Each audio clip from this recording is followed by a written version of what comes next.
dias atrás o Senhor colocou no meu coração um texto e uma maneira de expressar algumas coisas que eu queria falar e não tinha mais tempo hábil para fazer, então eu vou abrir um novo tempo, já está dando spoiler aí, né? Chamei das chaves do reino. Obrigado aí, Netão, que deu uma ajuda aí para fazer essa coisa linda aí que vocês estão vendo. Mas isso tem borbulhado em meu coração, como Deus nos permite perceber coisas tão importantes. E claro, irmãos, eu vou partir de um texto, mas a Bíblia toda, ela tem chaves espirituais para nós. E hoje eu vou me ater a 3 chaves que você vai encontrar mais diretamente no texto base para essa série de mensagens, que eu não sei nem quantos dias vai durar. Mas que é importante que nós entendamos, que nós tenhamos essas chaves espirituais, essas chaves do reino em nossa vida, porque elas abrem portas, porque elas abrem espaços abençoados de Deus na nossa vida. Às vezes a gente tem as chaves na mão, Deus nos deu as chaves na mão, às vezes não, Deus nos deu, mas às vezes a gente não as abre, não abre as portas certas, não faz uso dos princípios de Deus na vida prática. E às vezes a gente é salvo porque o texto, você vai ver, o texto fala do reino, das chaves do reino dos céus, e a gente sabe que para ir para o reino dos céus só tem uma chave, na verdade, que nos dá acesso mesmo, é Jesus. Mas ali está no plural, e a maneira de expressar isso é vivendo o céu na terra, a salvação, desenvolvendo a salvação, como Paulo fala. Nós vamos precisar ter algo mais. Nós vamos precisar entender a palavra, entender o que precisamos acessar no dia a dia da caminhada cristã, que fará total diferença na minha vida e na sua vida. Então quero ler com os irmãos hoje esse texto base para a série. Está em Mateus 16. Se você não trouxe a palavra, não tem problema. A partir do verso 13 vai ser projetado aí também. E é importante que você perceba o momento que você dê um mergulho comigo nas Escrituras, que você venha comigo nessa jornada para que a gente entenda o que é que Jesus estava mostrando, o potencial que isso tem na nossa vida. Então Mateus 16, a partir do 13, fala assim a palavra do Senhor. Indo Jesus para a região de Cesareia de Filipe, perguntou aos seus discípulos: quem os outros dizem que é o Filho do Homem? E eles responderam: uns dizem que é João Batista, outros dizem que é Elias, e outros dizem que é Jeremias ou um dos profetas. Ao que Jesus perguntou: e vocês? Quem dizem que eu sou? Respondendo Simão Pedro, disse: o Senhor é o Cristo, o Filho do Deus vivo. Então Jesus lhe afirmou: bem-aventurado é você, Simão Barjonas, porque não foi carne e sangue que revelaram isso a você, mas meu Pai que está nos céus. E também eu lhe digo que você é Pedro, e sob esta pedra edificarei a minha igreja, e as portas do inferno não prevalecerão contra ela. Eu lhe darei as chaves do reino dos céus. O que você ligar na terra terá sido ligado nos céus, e o que você desligar na terra terá sido desligado nos céus. Então Jesus ordenou aos seus discípulos que não dissessem a ninguém que ele era o Cristo. Ainda era esse é o momento. Feche seu olho mais uma vez.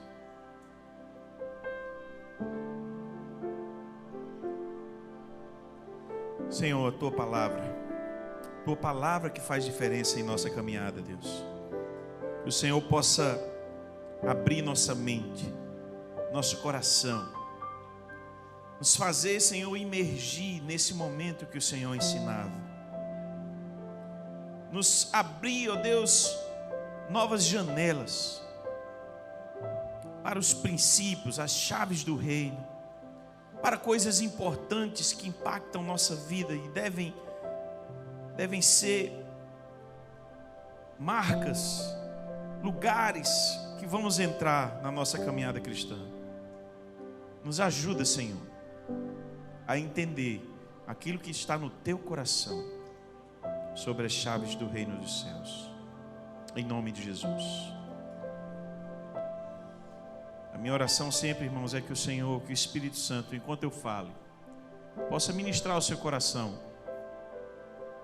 memórias, coisas importantes e venha fazer diferença na sua vida. Qual o contexto desse momento, irmãos? Onde essa conversa inicia. Jesus está ao norte de Israel. Aqueles que irão o ano que vem em uma peregrinação a Israel, oficial da nossa igreja, já vá se ligando aí, vão visitar conosco esse lugar. É um lugar estratégico, Cesareia de Filipe, no sopé do Monte Hermon, um lugar onde há um rio que inicia o Rio Jordão, um lugar muito belo, muito bonito, que há uma rocha imensa, um monte de rocha. E é interessante que esse contexto, quando você observa onde Jesus estava, muita coisa pode se dissipar das interpretações que são dadas aqui a um pequeno detalhe do Pedro e da pedra. Mas hoje eu não vou entrar em detalhes de interpretação, porque não é meu objetivo. Eu quero que você mergulhe comigo no que você pode ter certeza desse texto. Então, essa conversa iniciada é sobre a identidade de Jesus. Perceba, Jesus é quem provoca a conversa. Quem estão dizendo que eu sou? Quem sou eu? E começa a vir o relato do mundo. O mundo daquela época, o mundo judaico, o mundo que tinha um pano de fundo, esse background de uma vida do Velho Testamento, onde havia muitos profetas, onde havia um que hoje despontava no deserto, João Batista, estava ali pregando, morre, e ali já estão dizendo, então Jesus é o quê? É o João Batista. A ideia de uma reencarnação, será? Elias, o Elias que era colocado como aquele que havia de vir, ainda hoje a gente esperando o Elias. Jeremias ou outro profeta, ideias jogadas, onde pessoas diziam isso, diziam aquilo, mas não expressavam quem Jesus era de fato. E Pedro, a segunda pergunta de Jesus: e vocês? E vocês, quem acham que eu sou? Pedro, então, no impulso, mas não um impulso carnal desta vez. Desta vez, no impulso de revelação que vem do alto, de revelação do Pai, é o que Jesus disse. Não foi carne nem sangue, Pedro, que te revelou isso, mas foi o meu Pai. E Pedro declara: tu és o Cristo, o Filho do Deus vivo. E o Cristo, o enviado, aquele que a nação de Israel esperava, embora o esperava politicamente, porque havia na memória, eu já preguei sobre isso, a ideia de um libertador, de um segundo Moisés, que libertasse não mais do Egito agora, mas do Império Romano. E havia essa expectativa gerada, porque Moisés já havia anunciado que outro libertador viria, mais forte do que ele, maior que ele, incomparavelmente, porque era o próprio enviado de Deus, o Filho do Deus vivo. E perceba, Pedro tem essa revelação que vem do Pai: tu és o Cristo, esse enviado, esse que vem da parte de Deus para libertação, para salvação da nação. Só que numa dimensão muito maior do que Pedro mesmo visualizava. Uma salvação que aponta para o céu, uma salvação de vida eterna. O Filho do Deus vivo, muito mais que um libertador político, muito mais do que um homem prometido, mas o próprio Deus, a encarnação de Deus, vem para salvar o povo. É nesse clima que Jesus fala das chaves do reino. É nesse clima que há de uma declaração de quem é Jesus, de fato, vinda a declaração do Pai, que aí Jesus fala algumas coisas importantes para mim e para você hoje, mais de 2000 anos depois. Hoje, eu quero dizer que essa conversa, ela não foi somente para Pedro e os discípulos, mas ela impacta a minha vida e a sua vida hoje. Eu quero mostrar por quê. Jesus olha para Pedro e diz: tu és Pedro, pedra. Tu és uma pedrinha, Pedro, uma rocha, algo firme. Essa é a palavra, a tradução que está lá. E sem entrar no trocadilho de palavras mais detalhado, mas ele diz: e sobre esta pedra, e aí é uma outra palavra do grego, edificarei a minha igreja. Essa outra pedra é uma rocha fundamentada desde o chão. Uma rocha, quem sabe, como aquela que eles estavam vendo, um Monte Hermon, uma rocha gigante.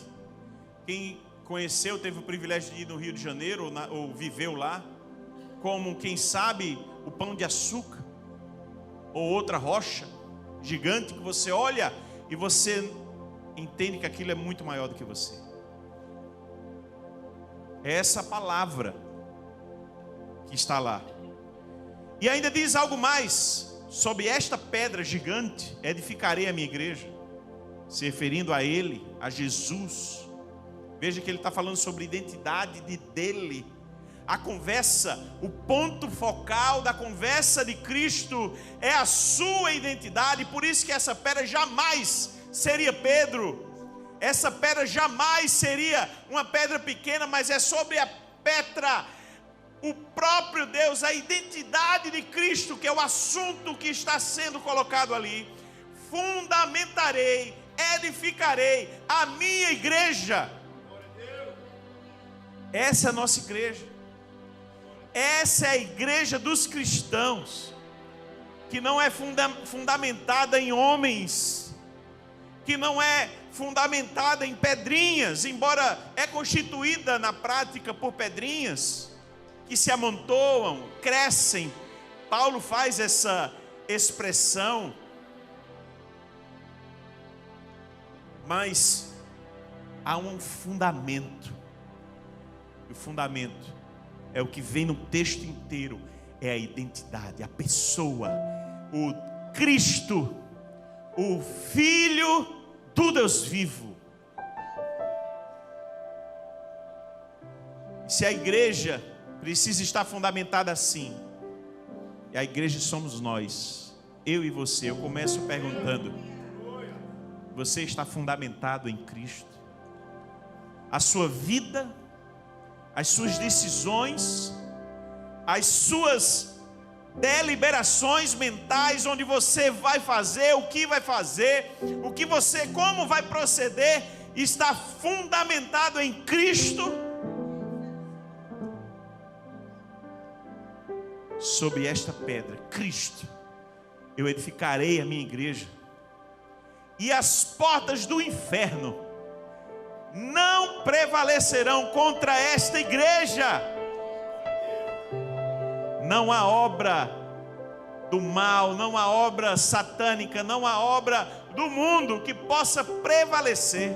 Há uma igreja que está fundamentada na rocha eterna, na pedra fundamental, Jesus, o Senhor dos senhores, nosso Salvador. Se você faz parte dessa igreja fundamentada na palavra, em Jesus, você vai arrebentar as portas do inferno. Elas não vão se interpor no seu caminho, porque você vai ser rocha firme contra isso. A igreja, então, queridos, foi instituída por Jesus, sob a ótica da pessoa dele, da identidade dele, sendo Cristo, o enviado, o Filho do Deus vivo, em revelação que partiu do Pai. Porque é importante que a gente entenda isso. Esse foi o primeiro momento da conversa. E aí chega no segundo momento da conversa. Eu estou só recapitulando aqui, nem estou pregando ainda. Meus irmãos, o segundo momento da conversa, de uma conversa de identidade de Cristo, de uma conversa de anúncio do fundamento da igreja, que é Cristo, a pessoa de Jesus. O segundo momento, ele fala sobre as chaves do reino dos céus. Chaves do reino dos céus. Um reino que tem chaves e que foram entregues. Entenda isso.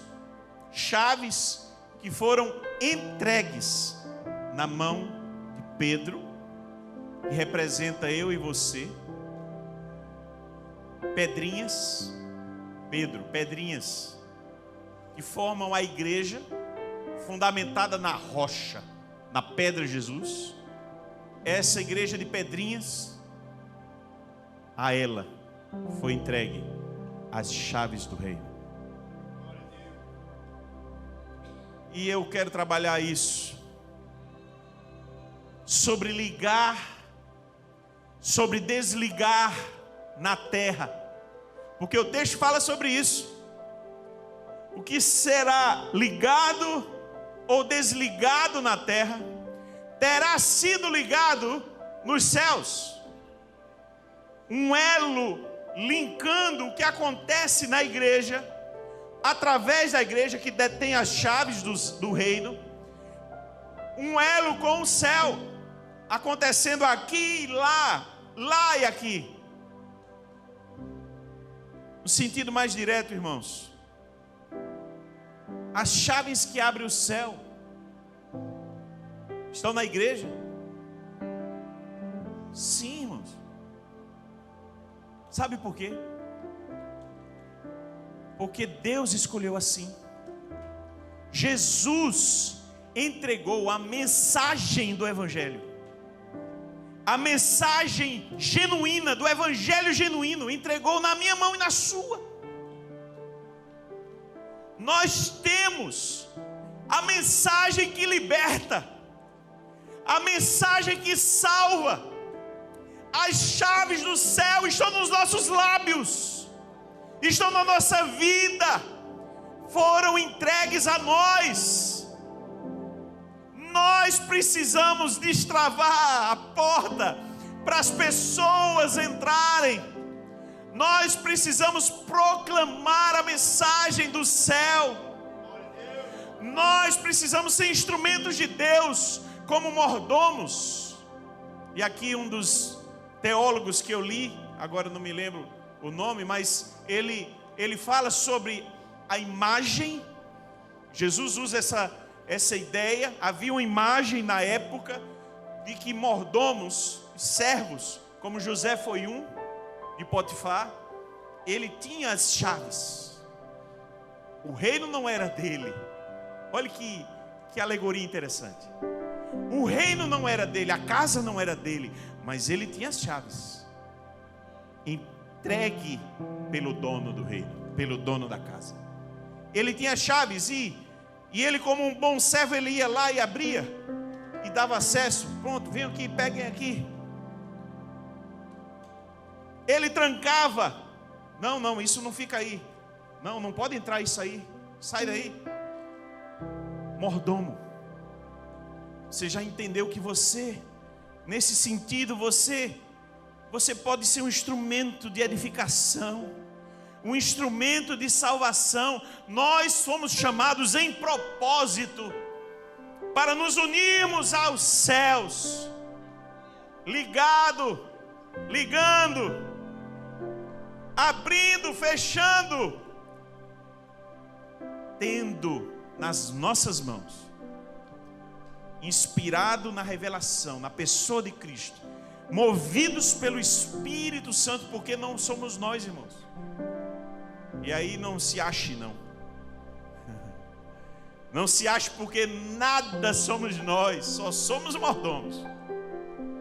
Nós apenas obedecemos às ordens do dono. As chaves do reino não são nossas. As chaves estão conosco, na nossa boca, na nossa vida, para anunciar Jesus, para anunciar aquele que é o único caminho, a verdade e a vida, e que ninguém vai ao Pai, aos céus, a não ser por meio dele. A conclusão óbvia de início, irmãos, é que alguém está com acesso ao reino dos céus nas mãos. Esse alguém é a igreja, que detém a mensagem. E Deus usa quem Ele quiser, irmãos, como quer. Deus pode usar até quem não é igreja, porque Ele que faz, Ele é o dono, Ele é o rei dos reis. Mas essa chave foi entregue a nós, para compartilharmos com aqueles que encontrarão essa verdade. Nesse sentido, precisamos nos mover, movidos pelo Espírito Santo de Deus, para fazer a vontade de Deus. Quero falar, irmãos, de três chaves. E hoje, como disse, mais diretamente ligadas ao texto, trabalhando isso na nossa vida, porque eu quero que os irmãos entendam que inicialmente podemos pensar na salvação, mas o que Jesus está falando é algo mais do que isso. O que Jesus está falando são as chaves do reino. O que nós fazemos enquanto igreja, porque é a instituição da igreja, ligando na terra, sendo ligada no céu, não é apenas salvação que está se falando. Está se falando da vida prática das pessoas, da oração e de tantas outras coisas que nós vamos ver. Hoje ainda não vai dar tempo de ver isso. Mas princípios, conhecimento de coisas basilares da palavra, que fazem total diferença na caminhada cristã, na minha e na sua. Quando utilizamos essas chaves, coisas são destravadas, lugares são acessados. Isso não é místico, não. Isso não é um poder de feitiçaria, um poder, não. Simplesmente algo aconteceu. Nós fomos colocados como servos do Pai, embaixadores de Cristo, como diz 2 Coríntios 5. Temos uma mensagem que é poder de libertação para as vidas. Eu me arrepio, irmãos, quando eu trago a mensagem naquele gabinete ou aqui, e você, não sei se você percebe isso, às vezes os pregadores que vão pregando, vão percebendo isso. Porque alguém chega assim e diz para você: pastor, eu saí daquele emprego. Depois que o Senhor falou aquilo lá para mim, aquele não era um lugar para mim. Eu disse: meu Deus, eu não disse para a pessoa sair do emprego. Ela que decidiu sair do emprego. Mas foi depois de uma mensagem, depois de coisas que eu falei, chaves do reino, irmãos, destravando ou travando coisas na vida das pessoas. O que a gente fala no púlpito interfere na vida das pessoas. Você entende? O que você, como um conselheiro, como um cristão, fala na vida das pessoas, fazem as pessoas mudarem de atitude. Você entende a importância disso? Nós temos chaves nas mãos, espirituais. Surpreendo quando coisas até mais sérias acontecem. É um casamento que está destruído. E você usa chaves. Você fala, você usa a palavra, você usa chaves espirituais. E quando chega, restaura o casamento. O que você fala, o que você ora, irmãos, o que você faz, vocês fazem, gera um rebuliço, porque está ligado. Terra e céu na igreja é assim.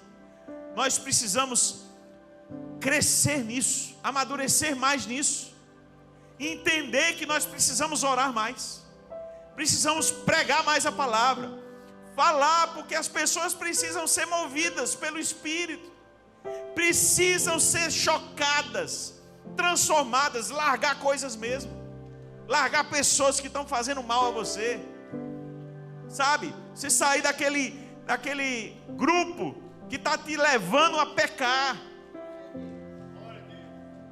E é uma palavra, é algo que você diz que faz a diferença na vida da pessoa. Abra sua boca, pregue a palavra, pregue conceito seu não, pregue a palavra. Chaves espirituais. Quando utilizamos essas chaves, destravamentos vão acontecer. Como você vai entrando em uma grande fazenda. E nesse tempo eu pude ver várias fazendas ali no Mato Grosso. E uma coisa, enquanto a gente foi visitar uma área, a gente foi abrindo porteiras, né? Tinham porteiras, tinha que parar o carro, abrir porteira, e você acessa um novo lugar. Daqui a pouco eu vi um outro lugar lá que tinha mais porteira, e tinha mais porteira para ali. E você vai entrando. E na caminhada cristã parece isso, irmãos. Deus falou comigo nisso, no dia que eu estava lá, dizendo: olha, do jeito que tem porteiras que você vai acessando e entrando em lugares mais avançados, até chegar nos lugares que você deseja chegar e estar, no reino dos céus é assim. Você vai usar chaves para ir acessando lugares mais altos, lugares de maior intimidade com Deus, lugares que fazem diferença na vida que você está vivendo. Quem fica no mesmo lugar não está caminhando. Você precisa dar passos concretos no seu crescimento. E aí eu vou falar de 3 coisas. Já até falei delas aqui, mas que você grave agora como as 3 chaves de hoje. Primeira chave que eu quero dizer é a chave cristocêntrica. Vire para quem está do seu lado e diga esse nome aí bonito. Chave cristocêntrica.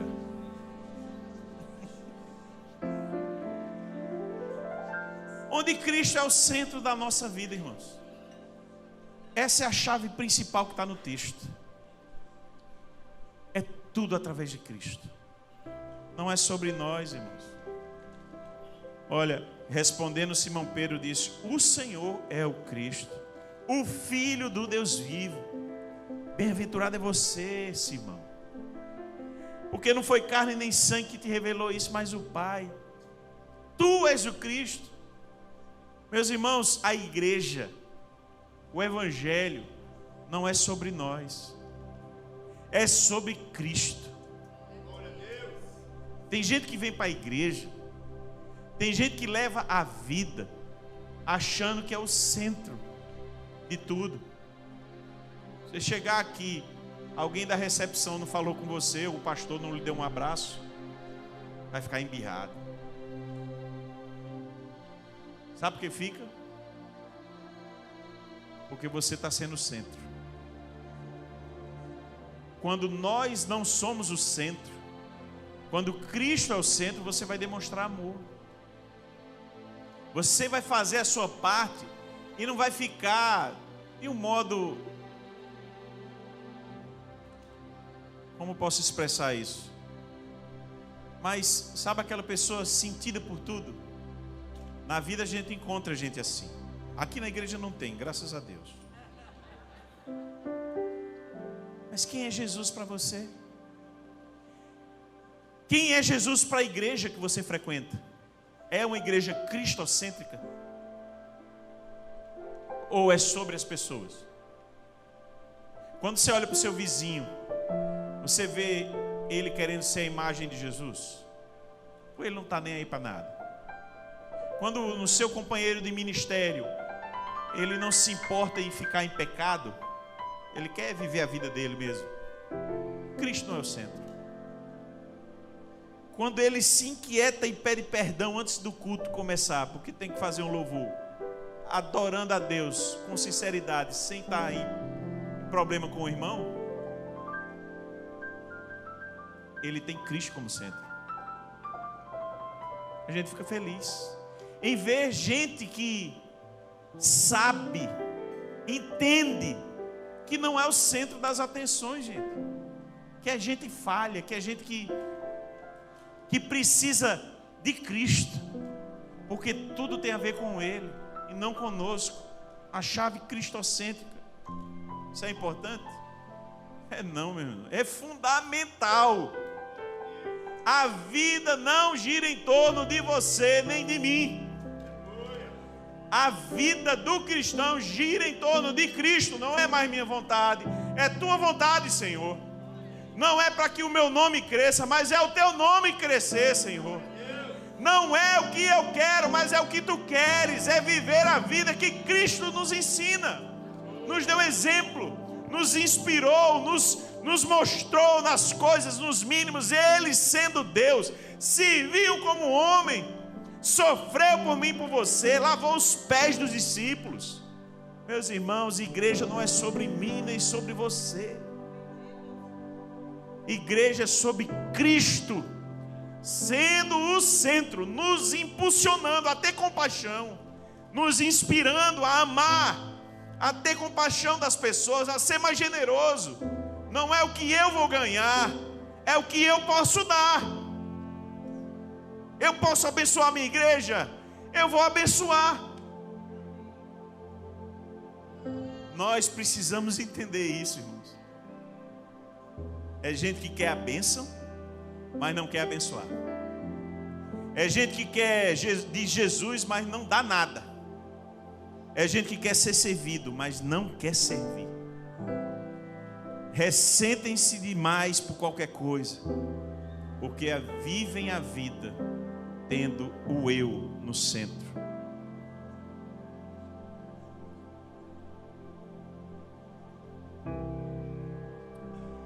Eu vou te dar um conselho. Se você ainda está pensando demais em você, naquele lugar de sofrência, ninguém gosta de mim.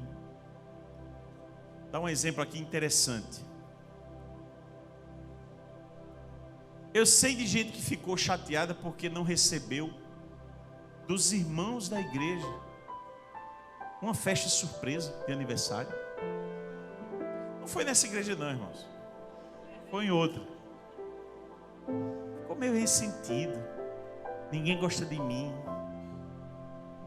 Aí tem um exemplo. Tem uma pessoa que a gente ama demais aqui. Vou dizer o nome dela não, os irmãos ficarem curiosos. Mas quando o aniversário dela está chegando, faltando um mês, ela já começa a avisar. Gente, meu aniversário é daqui a um mês. Olhe, agenda aí. eu vou fazer um bolo, a gente vai para uma pizzaria. Se programa, eu quero todo mundo lá. Cada um paga o seu, não vou pagar para ninguém. E a pessoa vai fazendo isso. E vai lá todo mundo para abraçar a pessoa. Aí você diz, pastor, eu não sou disso. Estou dando um exemplo tolo, irmãos, mas ele representa muito. Porque é sobre o lugar de sofrer que eu estou dizendo. É pessoas que se ficaram mais reclusas, esperando demais do outro, esperando uma ligação. Ninguém gosta de mim, ninguém ligou para mim, ninguém me deu carona naquele dia, ninguém fez isso por mim. Ai, só uma pessoa ligou para mim quando eu estava doente. Os outros não estavam nem sabendo que tu estava doente. Tu está tão isolado. Olha, perceba, tu está tão isolado que ninguém está sabendo nem que tu está doente. Como é que tu quer que os irmãos da igreja adivinhem? O pastor então, meu Deus, eu sofri isso toda semana. Pastor, eu adoeci. O senhor não me ligou. Tu adoecesse, ainda bem que tu está boa, né? Porque eu não soube que tu estava doente. Tu ligasse para mim, gente, olha, uma vez, faz alguns anos já, mas eu tive uma conversa séria com um dos membros da minha família, que a pessoa veio só me cobrar. Você está muito ocupado na igreja, você está muito ocupado, você não liga mais para a gente sair, fazer alguma coisa junto, tomar um café, não está fazendo isso. Aí eu disse, espera aí, me diz uma coisa, tu tem meu telefone? Por que quando tu notasse isso, não pegasse o telefone e ligasse para mim? Para dizer, vamos fazer isso? Tem gente que não entende que a distância é a mesma. De você ir até as pessoas, ou as pessoas irem até você, é a mesma. Que bênção quando a gente tem uma igreja dinâmica, né? Um pastor que o povo avisa, pastor, amanhã é aniversário de fulano. Ô, minha irmã, me avise, me ajude. A gente não tem um cadastro de todo mundo, já disse até a Lani, para fazer o cadastro de todo mundo, o data do aniversário, porque eu tenho o maior prazer de ligar para as pessoas e dizer quanto elas são importantes, porque elas são importantes. Queria eu poder ter o dia todo livre para poder falar com todo mundo todo dia, mas a vida não é assim, não é verdade? Esse exemplo tolo que eu estou dando, você pode até estar recriminando, mas ele e coisas do tipo vão acontecer quando nós nos colocamos nesse lugar onde eu sou o centro. Ninguém gosta de mim, ninguém está me vendo e vou ficando pequenininho, sofrendo em si mesmo. Quando o lugar para estarmos é na vida cristocêntrica. Eu não me importo mais comigo. Eu vou servir as pessoas, eu vou abraçar as pessoas, eu vou estar disponível para ajudar, eu vou estar querendo abraçar as pessoas porque eu as amo, porque eu quero tê-las perto de mim, e eu sou proativo, eu aprendo a ser. Se eu não era, eu aprendo a ser.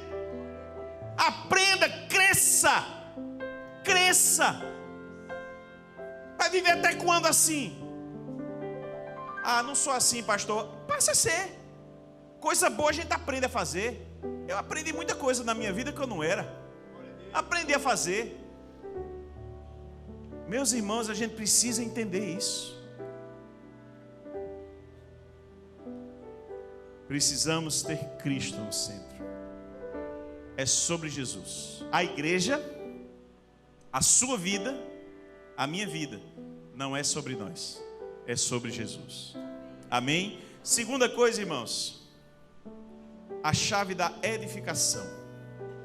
E o texto fala sobre Jesus dizendo, eu edificarei a minha igreja.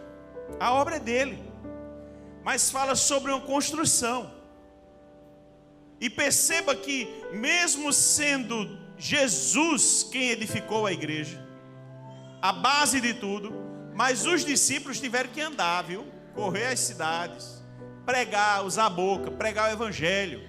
Então, a edificação da igreja, a edificação da sua vida, da minha vida, ela precisa ter a parte de Deus, que é o Espírito Santo nos impulsionando, o Espírito Santo nos ensinando, nos edificando, e eu e você agindo para que isso seja verdade em nossa vida.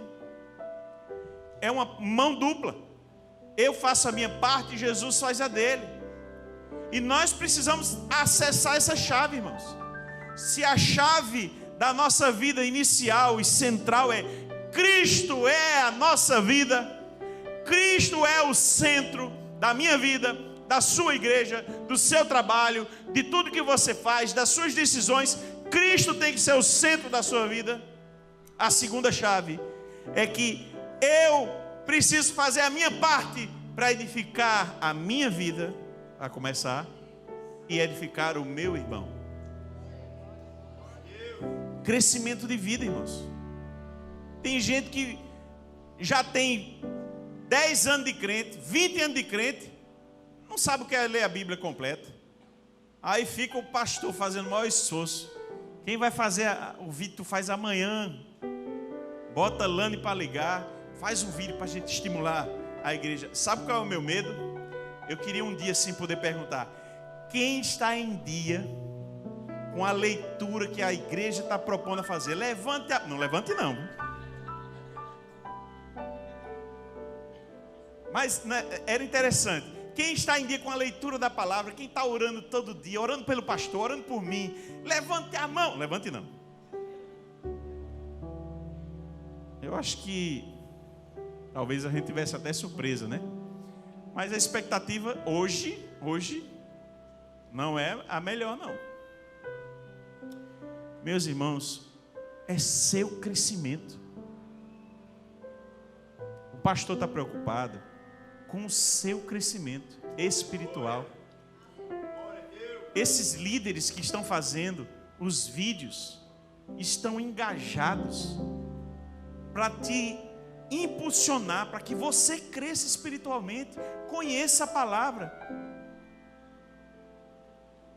Quem é que esse ano viu coisas que você diz: meu Deus, isso está na Bíblia, isso aí eu vou perguntar: quem esse ano viu coisa na Bíblia que disse assim: meu Deus, isso estava na Bíblia, eu nem me lembrava ou não sabia? Olha, várias pessoas. Conhecimento da palavra, leitura, oração, irmãos. Meu Deus do céu, vamos ter uma vigília sábado. Os jovens estão preparando uma vigília que vai arrepiar. Deixa eu perguntar, quem estava na vigília que a gente fez naquela sexta, a última vigília? Foi bênção ou não foi, irmãos? Eu fui edificado demais, irmãos.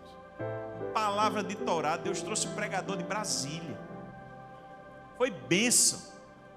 Tempo com o Senhor aqui. Sábado agora vai ter outra. E tu vai ficar em casa. Fica em casa. Perde a bênção. Eu estou te dizendo, vai ser bênção. Aí vai ter acampamento agora no carnaval. Tu vai ficar assistindo Netflix em casa. Fica assistindo aquela porcaria. Falar em porcaria. Esses dias, conta ou não conta? Conta ou não conta? Conta ou não conta? Vou contar, todo mundo curioso, né? Esses dias, para fazer um negócio diferente, eu estava 10 dias com minha família, né? A gente foi assistir uma série nova. Não vou dizer o nome da série. Quem quiser depois me pergunta ali. Mas uma série nova. Porque eu já disse aos irmãos, não é que isso é proibido, não. Eu já disse aos irmãos que já assisti algumas séries. É uma bênção, alguma hora para você dar uma relaxada. Mas cada vez eu me convenço mais que não é para gastar esse tempo. Aí, dessa vez a gente viajando, vamos assistir uma série junto. Aí assistimos. Como não era o estilo de Patrícia, só minha mulher que não assistiu. Mas um estilo assim mais arrojado, de aventura, de não sei o que, isso é ficção. Aí fomos assistir. Primeiro, olha o que é parecido de coisa de troço ruim. O segundo, e Patrícia até dizendo assim: lembram da pregação? E eu cá comigo, eu vou só mais um, porque eu gosto de uma ficçãozinha. Eu vou mais um só. Aí o terceiro episódio foi uma doutrinação para uma linha não bíblica. Uma doutrinação. O episódio do início ao final foi uma doutrinação, não tinha nada a ver com o episódio original. Nada a ver, irmãos. Estou dizendo as pessoas sem falar a identidade, né, gente? Está dando certo, né, aqui? Então, olha só. Eu disse para mim ali, essa porcaria não vou ver mais. Não dá mais para ver. E minha mulher do lado, eu avisei. A gente não tem que aprender, né, levando pancada, né? Meus irmãos, com que a gente gasta o tempo, né? Mas claro, eu acho que é importante às vezes você fazer alguma coisa diferente. É importante, até para você ver que o melhor é fazer o que você vem fazendo. Que a palavra é incomparável, que o que edifica é incomparável, que não adianta, meus irmãos, tudo me é lícito. O que é que a palavra diz? Tudo me é lícito, mas nem tudo o que convém. Nem todas as coisas edificam. Vê esse texto aí, 1 Coríntios 10, 23. Esse é o 23. Bota esse texto aí. Meus irmãos, é tão importante esse texto para a gente entender. 1 Coríntios 10, 23. Às vezes a gente não tem. Está conseguindo? Oi. 1 Coríntios 10, 23, não é isso não?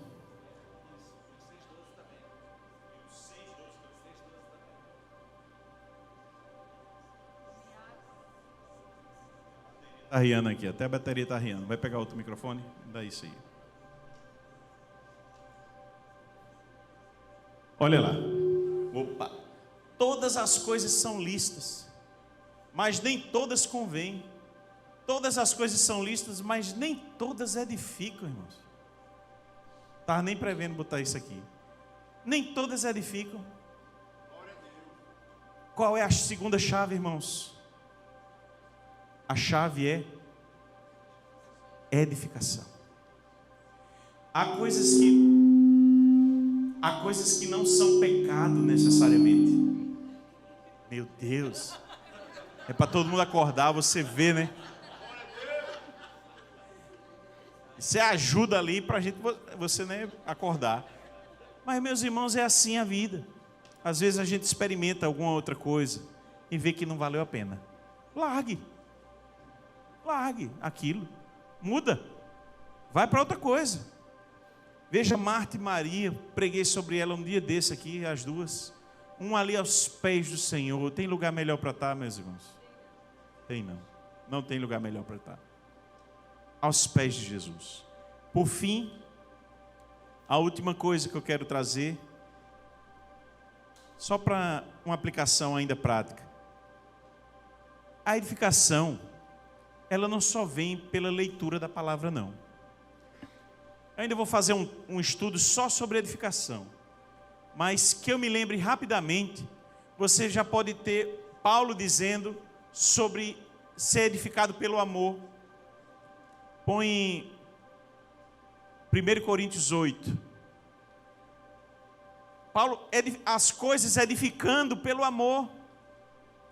O amor sendo um instrumento de edificação. Como isso é possível, irmãos? Quando você ama o irmão e você se interessa em que ele cresça, em que você seja um instrumento do amor de Deus. Achou? 1 Coríntios 8, verso 1 mesmo, a partir do 1. No que se refere às coisas sacrificadas a ele, sabemos que todos temos conhecimento. O conhecimento leva ao orgulho, mas o amor edifica. Está aí. O amor edifica, irmãos. É o amor que é essa força com que faz você deixar de fazer coisas ou fazer outras. E você vai seguindo nessa e edificando o irmão. O amor que tudo sofre, tudo crê, tudo espera. O amor. E aí os dons, falei um dia desses sobre os dons. Na escola bíblica, que por sinal, hoje começou sobre a vida de Abraão, né? Também não vou perguntar não. Levantar, mas estou ficando com medo de perguntar isso. Quem assistiu a escola bíblica. Mas se programe para assistir. Hoje foi virtual, né? Hoje foi virtual, sobre Abraão. E você, ali está o pastor André fazendo o maior sacrifício para você assistir, crescer em Deus. Tem tudo a ver com as leituras que a gente fez agora em janeiro, né? A vida de Abraão. Depois vai vir José, vai vir também Moisés, que a gente está lendo agora, ainda vai começar agora Deuteronômio. Então, você perceba, a igreja está se esforçando para que você seja edificado, irmão.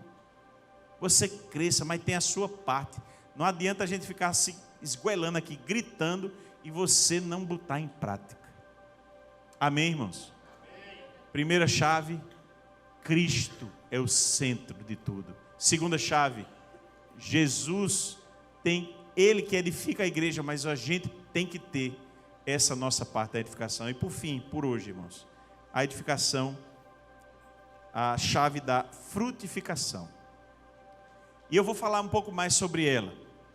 Mas só para dizer algo para os irmãos. Você tem dado fruto? Você tem gerado fruto de santificação? Fruto de arrependimento? Gálatas 5 vai trazer, primeiro texto que a gente leu. Eu lhe digo, você é Pedro, sobre esta pedra edificarei a minha igreja. Eu lhe darei as chaves do reino dos céus. E essa chave, irmãos, ela é uma chave que faz frutificar. Ela traz a edificação mesmo, a própria edificação da igreja. Ela é trazendo frutos. Porque não há uma igreja que cresça sem gerar fruto. Quando nós vamos para João capítulo 15, nós vemos Jesus dizendo ali, sem mim vocês não podem fazer nada. Mas é importante permanecer. E João, isso aqui eu anotei, João 15, eu sou a videira verdadeira, o meu pai é o lavrador, todo ramo que estando em mim não der fruto, ele o corta, e todo que dá fruto, ele limpa, para que produza mais fruto ainda. Você entende que você precisa ser mais limpo por Deus? Que cada vez que você se santifica mais, você permanecendo em Deus, porque o texto fala sobre permanecer. Permaneçam em mim, verso 4, e eu permanecerei em vocês. Como o ramo não pode produzir fruto de si mesmo, se não permanecer na videira, assim vocês não podem dar fruto, se não permanecerem em mim. A igreja que entendeu essa chave, ela vai ser edificada, e o edificar, ele leva a essa nova chave, que é gerar fruto, porque quem é edificado, quem permanece em Cristo, termina gerando fruto. Não há quem permaneça em Cristo, crescendo em Deus, não gerar frutos na sua vida, de arrependimento, de santidade, e frutos também de salvação para o reino. Pessoas que você vai trazer para o reino de Deus, e assim eu quero aplicar desse modo. Eu vejo, irmãos, pequeno grupo como sendo esse lugar onde você pode viver o amor, onde você pode ver a manifestação dos dons de Deus, que são edificação para o corpo de Cristo. Esse lugar de frutificação, esse lugar onde você pode gerar frutos na sua vida e gerando para o reino de Deus. Amém, irmãos? Quero terminar com a lembrança e essa ideia do fruto. Quando Jesus, em Mateus 21, escrevi dias atrás sobre isso, em uma das devocionais, Mateus 21, 18 em diante, diz que cedo de manhã, ao voltar para a cidade, Jesus teve fome. E vendo uma figueira à beira do caminho, aproximou-se dela, mas não encontrou nada, a não ser folhas. Pense nessa imagem, só folhas, sem fruto. Então Jesus disse à figueira, nunca mais nasça fruto de você. Ficou uma figueira que secou, morreu. É chocante, né? Quando você pensa numa figueira, essa imagem é chocante, mas quando você pensa que isso pode ser a vida daquele que não produz fruto, em tudo Jesus nos ensinou. Como você está hoje no reino? Cheio de folhas, aparentando ser uma árvore saudável, diz que é saudável para todo mundo, mas está infrutífera. É assim sua vida hoje? Você parou no tempo e no espaço, não está produzindo mais fruto. Olha, irmãos, eu vejo sempre cada exemplo de Jesus não como algo para nos gerar culpa. Você entende o que eu estou dizendo? Quem entende o que eu estou dizendo? Não é para gerar culpa em nós. É pelo contrário, é a graça dele. Eu enxergo a palavra com o olhar da graça.